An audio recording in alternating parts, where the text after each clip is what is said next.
శ్రీమద్భగవద్గీత మొదటి అధ్యాయం 10వ శ్లోకం. అపర్యాప్తం తదాస్మాకం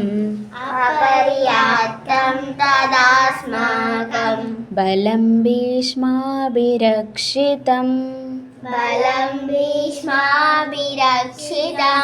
పర్యాప్తం త్విదమేతేషాం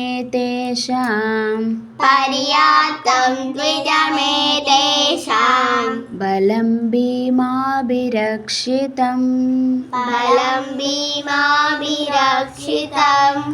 అపర్యాప్తం తదాస్మాకం బలం భీష్మాభిరక్షితం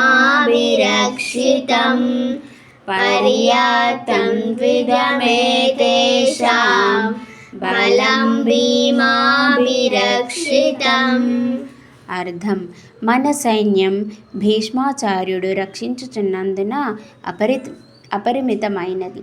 వారి సైన్యం భీముడు రక్షించుచున్నందున పరిమితమైనది.